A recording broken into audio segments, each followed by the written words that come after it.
Bismillahirrahmanirrahim. Assalamualaikum warahmatullahi wabarakatuh. Alhamdulillahirabbil alamin. Wassalatu wassalamu ala Rasulillah wa ala alihi wa ashabihi. Amma ba'du. Alhamdulillah, kita bersyukur kepada Allah Subhanahu wa taala atas nikmat yang telah Allah berikan kepada kita. Begitu banyak nikmat yang Allah berikan kepada kita setiap harinya, yang kita tidak mampu untuk menghitungnya. Salawat dan salam semoga senantiasa tercurah kepada Nabi Muhammad Sallallahu Alaihi Wasallam. Ya, kita berharap kepada Allah agar di hari kiamat kelak Rasulullah memberikan kepada kita syafaatnya.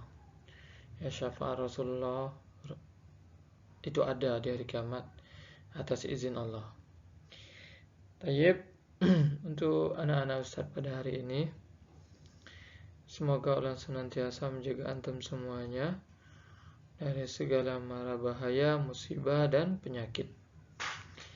Ya, semoga virus corona ini segera berakhir dan kita bisa belajar kembali seperti biasa, seperti sedia kala, bertatap muka di dalam kelas, bercanda ria, senyum tawa, riang gembira.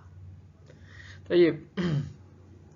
Hari ini kita melanjutkan pembelajaran kita, yaitu tema 2, subtema 3. Ya, hari ini kita masuk ke pembelajaran 2 dan ketiga. Mungkin di antara kalian ada yang bosan ya, sebentar udah PH lagi, setiap pekan PH. Ya, tematik itu memang seperti itu, setiap pekan itu PH. Ya, jadi kalau ada antum bosan, ya sabarlah. Antum bosan, Ustaz juga bosan. Belajar seperti ini juga membosankan. Cuman mau bagaimana lagi? Kita harus menghadapinya secara bersama-sama dengan sabar dan tetap berdoa kepada Allah agar diberi kemudahan. Barakallahu fikum. Adapun materi yang akan kita pelajari pada hari ini yaitu tentang menganalisis pelaksanaan hak dan kewajiban dengan benar. Kemudian mengidentifikasi manfaat kentang sebagai sumber energi alternatif. Ya, sumber energi alternatif yaitu kentang. Gimana kentang bisa jadi sumber energi ya? Nah, nanti kita akan cari tahu. Barakallahu fikum. Materi yang pertama, menganalisis pelaksanaan hak dan kewajiban dengan benar. Penggunaan energi alternatif bertujuan mengurangi penggunaan energi dari fosil seperti minyak bumi. Mengapa? Karena butuh waktu bertahun-tahun untuk proses pembentukan minyak bumi. Selain itu, energi alternatif juga mengurangi kerusakan lingkungan. Pencemaran asap karena sisa pembakaran minyak bumi menyebar ke udara dan menyebabkan pemanasan global. Salah satu cara paling bijak yang dapat kita lakukan adalah menghemat energi.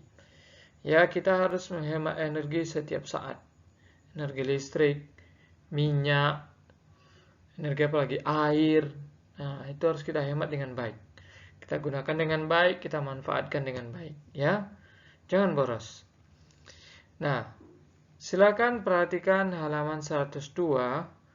Kemudian simaklah cerita berikut yang akan Ustaz bacakan sambil antum memperhatikan buku masing-masing.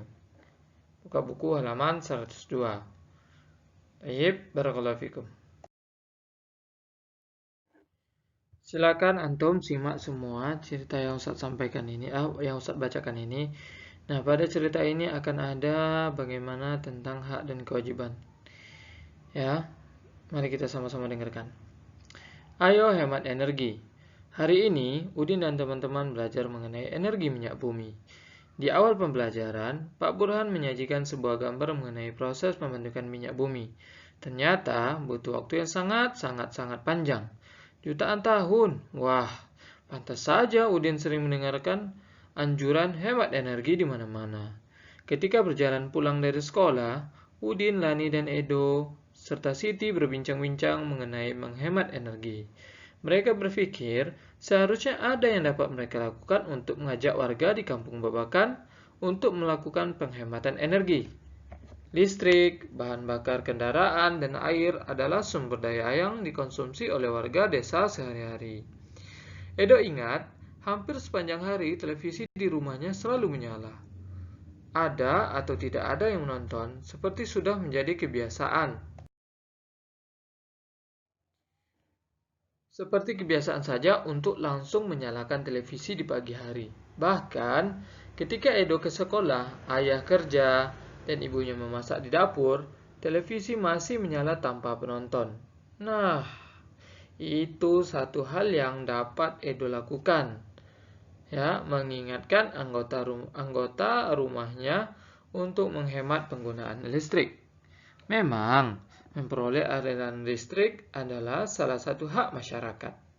Tetapi perlu diingat bahwa kewajiban memakai listrik bukan hanya membayar tagihan, tetapi juga menghemat pemakaian.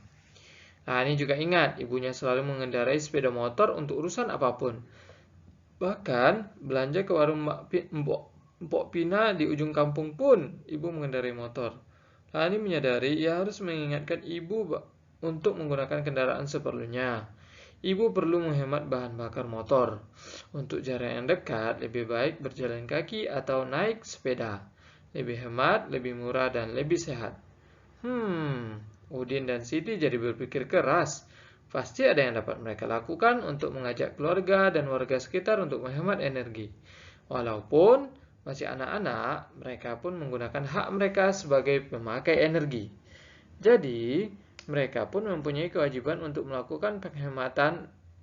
Akan lebih baik lagi jika mereka bisa menjadi pengingat warga. Ayo hemat energi. Ya, kalau di rumah biasa nonton TV, nggak ditonton, nah dimatikan, ya. Atau listrik nggak dipakai, dimatikan. Keran air sampai penuh-penuh, jangan sampai penuh. Itu dimatikan juga. Jangan sampai kita boros energi listrik. Kemudian jangan buang-buang air minum, ya, jangan boros mandi. Nah, itu merupakan kewajiban. Memang setiap kita punya hak terhadap air, terhadap listrik. Itu kita punya hak semuanya. Tapi kita kewajiban untuk menjaganya dengan baik. Barakallahu fikum. Kita lanjutkan. Nah, pada cerita tersebut dapat kita ketahui salah satu bentuk hak dan kewajiban yang disampaikan Edo adalah yang pertama, hak memperoleh aliran listrik. Yang kedua, hak menggunakan energi listrik.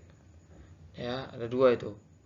Itu kata Edo. Kalau masalah air, ya kita berhak menggunakan air, kita berhak mendapatkan air, seperti itu. Begitupun dengan yang lainnya. Dan kewajiban terhadap energi listrik adalah itu kita wajib menghemat pemakaian listrik. Kita juga wajib bayar tagihan listrik. Jangan cuma mau pakai, tak mau bayar. Nah, nanti kena putus PLN, ting, gelap. Repot jadinya. Jadi walaupun kita punya hak pakai, ya kita wajib bayar dong. Nah, bentuk ketaatan kepada pemerintah, karena pemerintah mewajibkan kita untuk membayar listrik. Ya, barakallahu fikum. Kita masuk ke materi berikutnya. Mengidentifikasi manfaat kentang sebagai sumber energi alternatif dengan tepat. Di rumah kita banyak menggunakan energi listrik, ya. Ada semua pakai listrik rata-rata. Lampu listrik, kipas angin, AC, kulkas, mesin cuci, rice cooker, setrika, nah, itu semua pakai menggunakan energi listrik, ya. Ya, kira-kira ada nggak energi penggantinya? Mari kita simak. Selain bermanfaat untuk dikonsumsi, jeruk, apel, dan kentang dapat digunakan sebagai sumber energi alternatif. Pada gambar tampak 3 potongan jeruk, apel, dan kentang. Ya, lihat ada potongan jeruk, ada apel, sama kentang. Siapkan 5 potong kabel atau kawat dengan masing-masing panjang lebih kurang 10 cm. 1 bola lampu senter, penjepit buaya, seng, dan tembaga. bisa kamu dapatkan dari baterai bekas. Kamu bisa menggunakan koin logam berwarna kuning dan putih sebagai pengganti seng dan tembaga. Amatilah gambar berikut, ikutilah kegiatan yang ada pada gambar sampai lampu menyala. Diskusikan dengan temanmu bagaimana caranya agar lampu menyala. Ini ribet ya. Kenapa? Kita belajar di rumah masing-masing, jadi agak sulit untuk praktek seperti ini.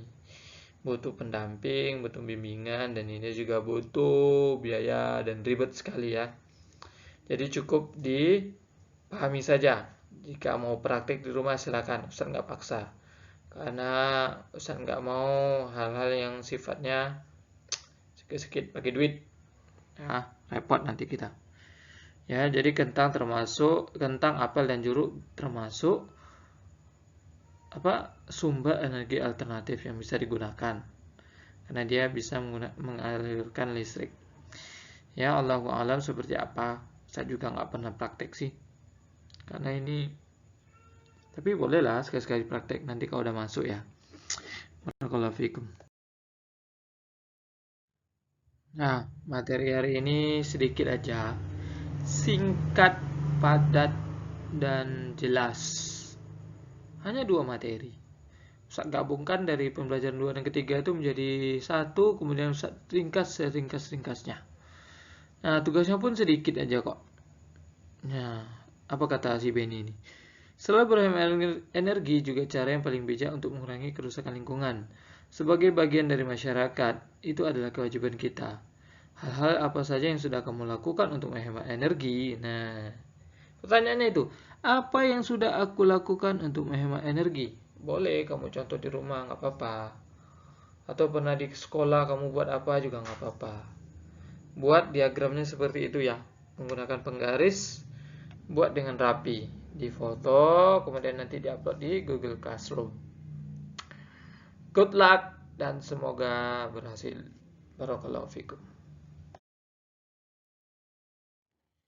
Alhamdulillah, demikianlah materi yang singkat hari ini, padat, sedikit, dan semoga memberikan manfaat bagi antum semuanya. Barakallahu fikum. Kita tutup dengan doa kafaratul majlis. Subhanakallahumma wa bihamdika asyhadu an la ilaha illa anta astaghfiruka wa atubu ilaik. Sallallahu nabiyina Muhammad wa ala alihi wa ashabihi ajma'in. Wassalamualaikum warahmatullahi wabarakatuh.